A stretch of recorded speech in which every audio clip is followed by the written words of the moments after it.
Hello, and welcome to day 59 of the lean bulk. You know what, I'm just gonna call it the bulk at this point because it hasn't been feeling very lean lately. But yeah, it's day 59. I was 164 point something. I'll put it up.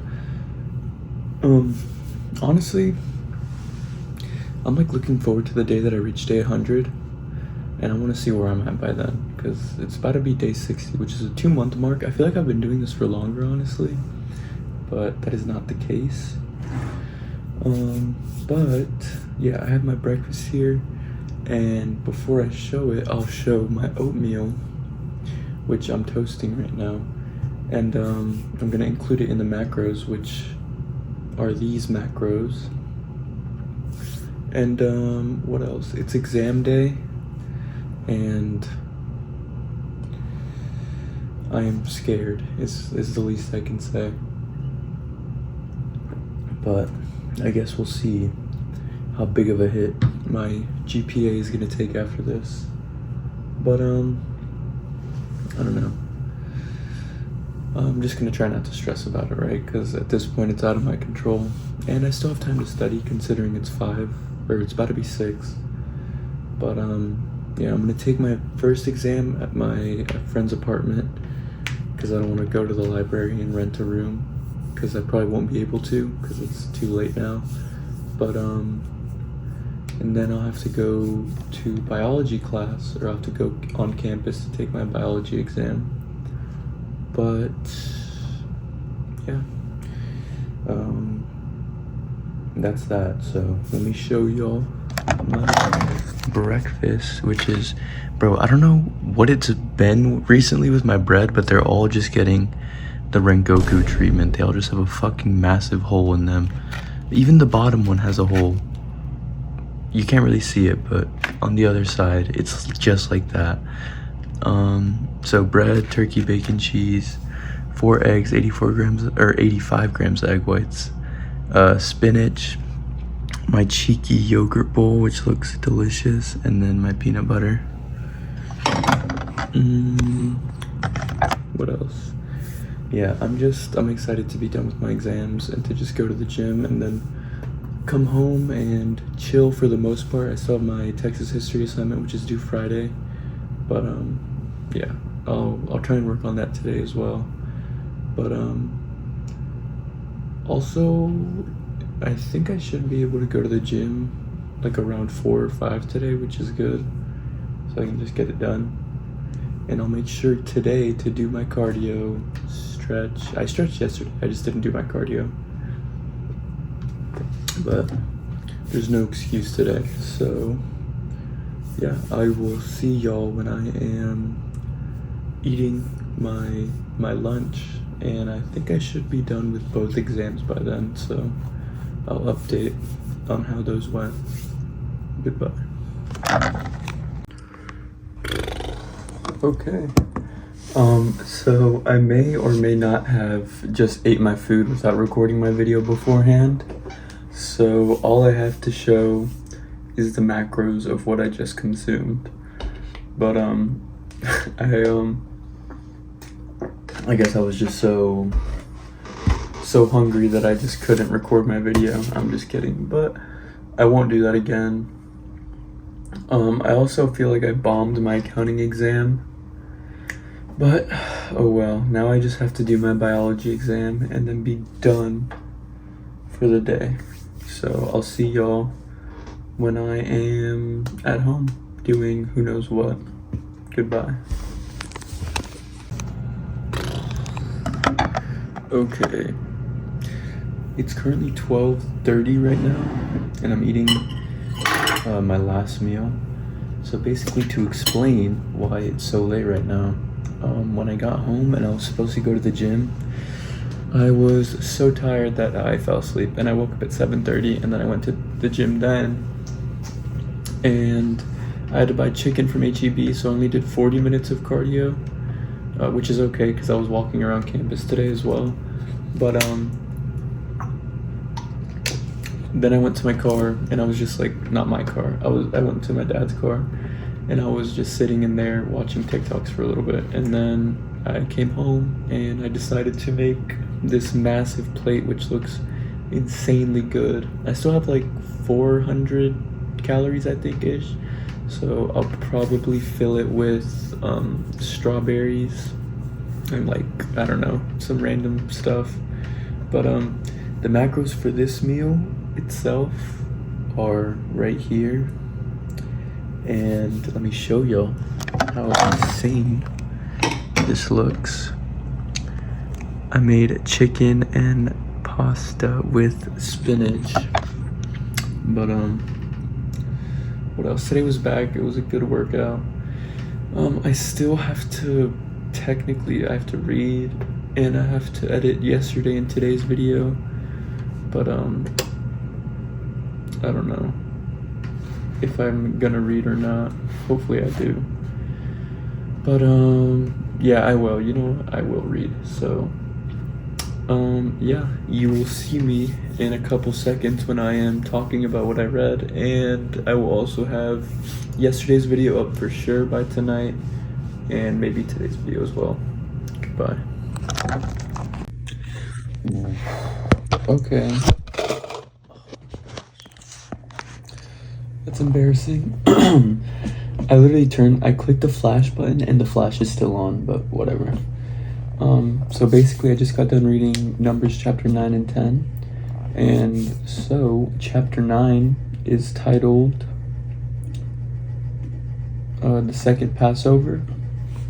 And it explains two main events: the celebration of the Passover and the divine guidance of the Israelites by the cloud and fire. So basically, like, there'd be a cloud over the camp, and whenever it wouldn't move, they would remain where they are. And whenever it would move, they would pick up their camp and follow it. And whenever it was nighttime, it would be a cloud of fire, and whenever it was daytime, it would just be a cloud. It details how the Israelites kept the Passover, even providing a way for those who were ceremonially unclean to celebrate later. So basically, like, the Lord commands Moses and the Israelites to celebrate the Passover, and then there's people who are like ritually unclean because of, like, say, like a dead corpse, like touching them or something like that. They basically asked Moses, I'll just read it. They said to them, there were some, however, who were unclean because of a human corpse, and so could not celebrate the Passover that day. These men came up to Moses and Aaron that same day, and they said to them, although we are unclean because of a human corpse, why should we be deprived of presenting the Lord's offering at its prescribed time along with other Israelites? So they're basically like asking for a pass, even though they're unclean, to celebrate the Passover. And yeah, basically, well, I'll just read what it says. The Lord, Moses answered them, wait so that I can learn what the Lord will command in your regard. The Lord then said to Moses, speak to the Israelites, if any of you or of your descendants is unclean because of a human corpse or is absent on a journey, you may still celebrate the Lord's Passover, but you shall celebrate it in the second month on the 14th day of that month during the evening twilight, eating it with unleavened bread and bitter herbs. So basically, they just have to do it at a different time. And yeah, that is Numbers chapter 9. And then Numbers chapter 10 is basically, or let me tell you what it's titled first. So the first part is called the silver trumpets, where the Lord basically tells Moses to make 2 silver trumpets. And basically, when both of the trumpets are blown, the whole community shall gather around the entrance of the tent of meeting. But when only one of them is blown, then only the tribal leaders and the heads of the clans of Israel should gather. And then there's like 4 different oh my gosh, focus. There's 4 different signals, and when each one is blown, like a certain side of the camp is to move. So it says, when you sound a second signal, those encamped on the south side shall break camp. When you sound a third signal, those encamped on the west side shall break camp. When you sound a 4th signal, those encamped on the north side shall break camp. You get what I'm saying. So each direction basically has their own signal for when they need to break camp. But Yeah, so it says Numbers chapter 10 is primarily about God's organization for the Israelites' journey from Mount Sinai, emphasizing themes of divine guidance, unity, and obedience.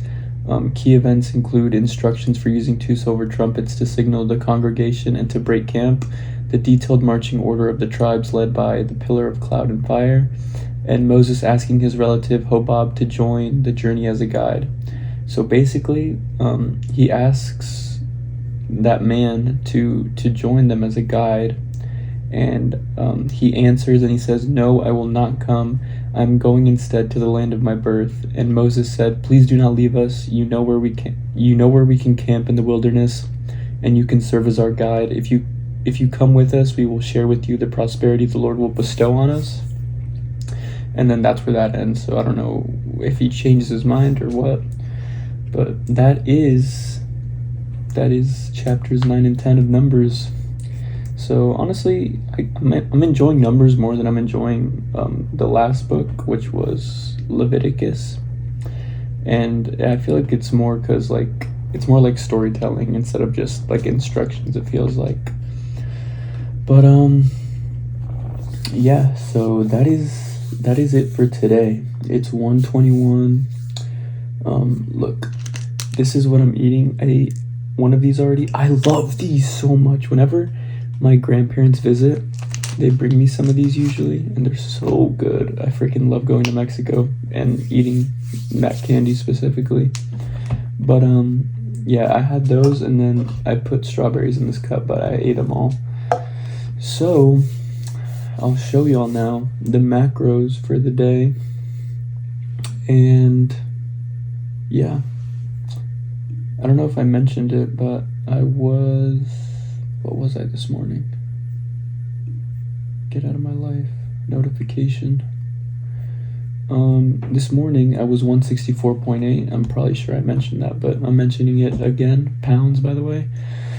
And guys, I'm ready to end this bulk, if I'm being honest. I just want to start cutting again, but I gotta stick to it and at least get to day 100, because a 2-month bulk is simply not enough. It should be at least 4 months, in my opinion.